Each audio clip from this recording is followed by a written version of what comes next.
360 degree से Sanghamitra educational society के chairperson, जो जिले के जाने माने अधिवक्ता हैं और वकालत के दुनिया में एक नया कीर्तिमान ही नहीं बल्कि काफी बड़ा नाम है, मनीष प्रसाद सिंह का, जो एजुकेशनल सोसाइटी संघमित्रा का चेयरपर्सन है। आइए जानते हैं कि कोरोना संकट के कारण जो शैक्षणिक व्यवस्था पर प्रभाव पड़ा है, इस विषय में क्या कुछ हमारे व्यूअर्स को बता रहे हैं। सर, आपका बहुत बहुत स्वागत है।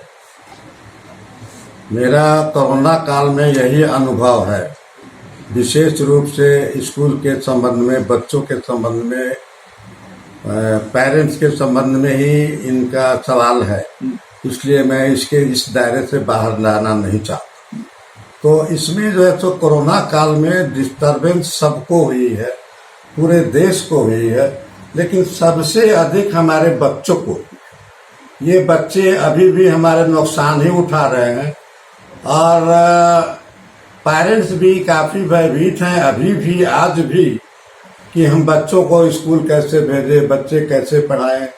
ऑनलाइन क्लास तो हम चला रहे हैं, ऑनलाइन क्लास में भी बहुत से बच्चे जुट नहीं रहे हैं, वो लोगों को उसका लाभ नहीं मिल रहा है। जहाँ तक इस बात की शिकायत आती है कि सबके पास स्मार्टफोन नहीं है, हम कर नहीं सकते हैं, तो इसलिए हम भाग नहीं ले रहे हैं। लेकिन बच्चे की जिंदगी को ठीक करना, उसकी पढ़ाई करना किसी भी पेरेंट्स का पहला कर्तव्य होता है। पहला कर्तव्य निभाने के बाद ही बाकी सब काम है।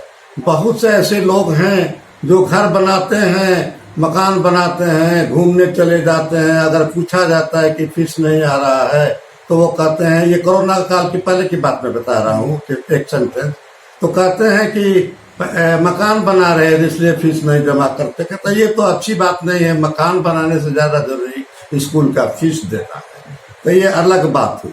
तो अब मैं कहने का मतलब कि जो बच्चों की पढ़ाई हर नुकसान हो रही है, इसमें पेरेंट्स लोगों को सहयोग की जरूरत है। स्कूल हमेशा तत्पर है, पूरा लॉकडाउन में भी मेरा स्कूल सभी बच्चों को ऑनलाइन पढ़ाई की, और मैं दावे के साथ कहता हूँ कि मैंने मेरा स्कूल के सभी टीचर को तो दरमाहा हमने दिया है और रेगुलर दिया है, प्रत्येक माह हमने पेमेंट किया है।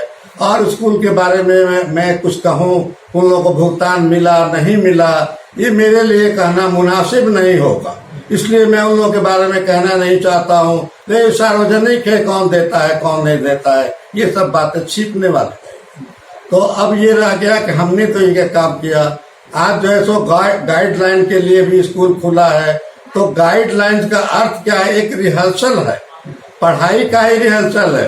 वो आप आना शुरू कीजिएगा, बहुत से बच्चे आ रहे हैं, हम चला भी रहे हैं। जहाँ तक मुझे पता है इस कार्यक्रम को बहुत से स्कूल नहीं कर रहे हैं। स्कूल नहीं चाहते हैं, क्यों नहीं चाहते हैं? कि हम खर्च नहीं करना चाहते हैं, टीचर को पैसा देना होगा, बिजली का खर्च होगा, वेटर का खर्च होगा, जहाँ तक मेरा अनुमान है। तो हम तो सब कुछ खर्च कर रहे हैं। हम इस बात की हमारा सोच नहीं है कि कोरोना काल में मुझे कुछ मिलने वाला है, कुछ होने वाला है। मेरा है कि मेरे बच्चों को किसी तरह की कोई दिक्कत नहीं हो, उन पढ़ाएं, अच्छा रिजल्ट आए। एकमात्र उद्देश्य मेरा जरूर ये है कि मेरा रिजल्ट खराब नहीं हो, मेरा रिजल्ट अच्छा हो, मेरे बच्चा अच्छा करें।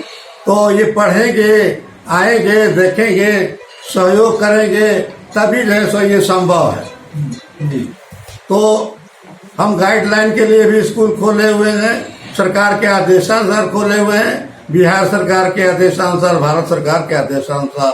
तो हम जानते हैं, हम भी देहात के ही रहने वाले हैं। मेरा गांव जैसे यहाँ से जीरादेई से 5 किलोमीटर दक्षिण नरेंद्रपुर गांव है, लगभग सब लोग जानते हैं। वो नरेंद्रपुर प्रतिष्ठित गांव है। मेरे चाचा शहीद उमाकांत सिंह थे जो शहीद थे, उनका स्टैचू जो है सचिवालय के सामने है, जिनमें पहला नाम अंकित है शहीद उमाकांत सिंह, ग्राम नरेंद्रपुर, सारण। उस जमाने में सारण जिला ही था। तो उस गांव से हम आते हैं, सबको पता है। हमारे यहाँ भी सभी लोग हैं, हमारे भतीजा हैं जो जीपीएस स्कूल चलाते हैं, 5-5 जगह उनका स्कूल है। पटना में है, पूना में है, लुधियाना में है, कैमटूर में है। मेरे गांव में भी एक परिवर्तन शिक्षण संस्थान चलाते हैं, जिसमें बहुत से लोग को भागीदारी है, सूत काटने का काम होता है। और वो खर्च करते हैं परिवर्तन की संस्था में, 1 रुपया किसी से लेते नहीं। तो हम लोग इसमें लगे हुए हैं। गांव पर भी शहीद उमाकांत सिंह के नाम पर हमने स्कूल खोला है, जिसके प्रबंधक हम ही हैं।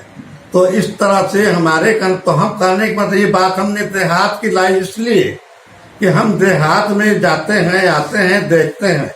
ये मास्क लगाने की बात है। हमारे पेरेंट्स हैं, हमारे दोस्त हैं, हमारे मित्र हैं, हम सब दुकानदार हैं, हम व्यवसायी हैं, हम सबको देखते हैं कि मास्क का प्रयोग नहीं करते। हम देखते हैं कि दुकान में कतार लगा करके 2 फीट 6 फीट की दूरी पर जाए तो दुकानदारी करनी है, 2 फीट की बाजार करना है, लेकिन नहीं, कोई 1 फीट की दूरी पर कभी नहीं करते हैं लोग। वो सब के सब एक में एक सटे रहते हैं और बाजार भी करते हैं। सब लोग देख रहा है, बाजार चल रहा है, सब काम हो रहा है।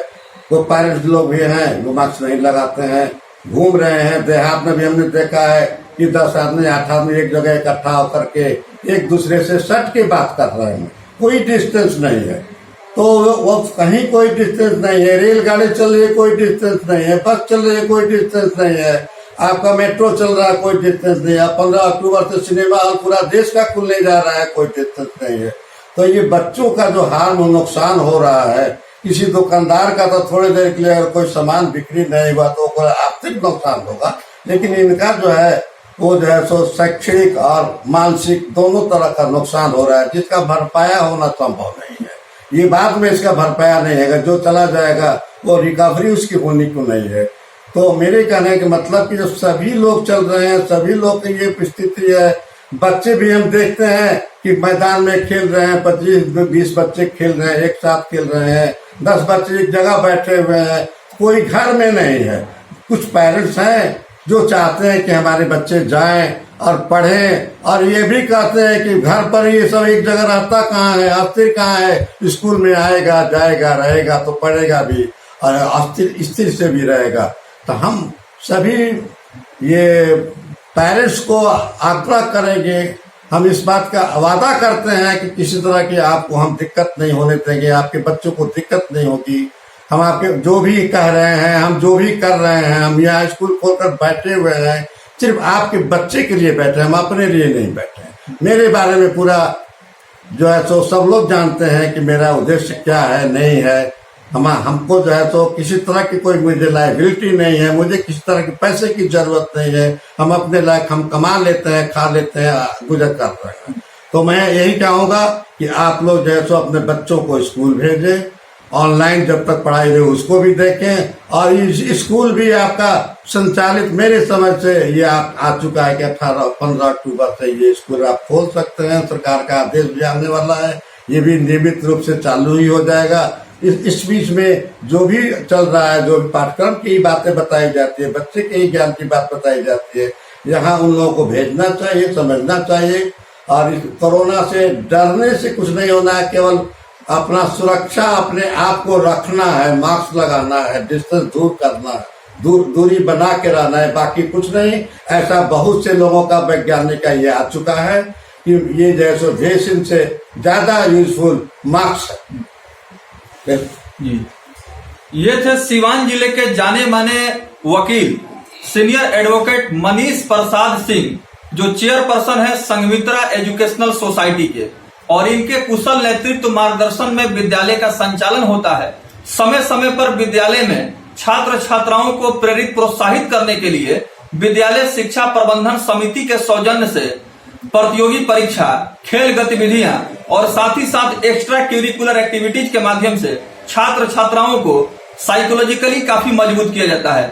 और बात करें वकालत की दुनिया की, तो मनीष प्रसाद सिंह जैसे ऐसे सिवान जिले के बहुत सारे अधिवक्ता हैं, लेकिन काम के मामले में और समाज के उत्थान कल्याण के मामले में अगर बात करें तो मनीष प्रसाद सिंह की अपनी अलग पहचान है।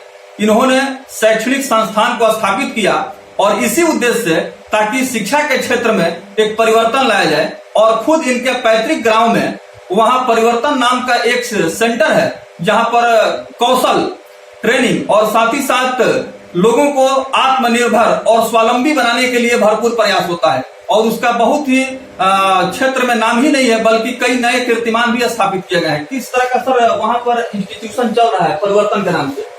जो वहाँ पर बहुत तरह का इंस्टीट्यूशन है। वहाँ पर जो है सो बहुत लोगों को रोजगार मिला है, जैसे सूत काटने का, वो जो है सो बुनाई करने का, वो आपका ये वहाँ पर जो है सो गरीब लोगों की पढ़ाई भी की जाती है। वहाँ पर कृषि का जितना है वो कृषि केंद्र भी है, जो कृषि की जो है सो उन लोगों को ज्ञान दिया जाता है कि खेती बाड़ी कैसे करना चाहिए, कौन ढंग से करना चाहिए। वहाँ पर पदाधिकारी हैं जो लोगों कृषकों को बताते हैं कि कौन ढंग से कीजिएगा तो लाभ होगा।